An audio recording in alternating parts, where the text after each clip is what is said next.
I'm Spencer Wilhite with Evergreen Site Works, and this is the boring crew.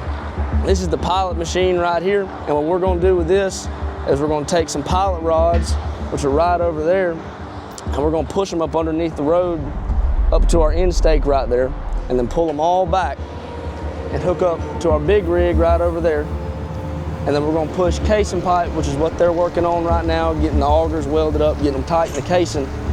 And once they get done with that, we'll be ready to start pushing casing pipe.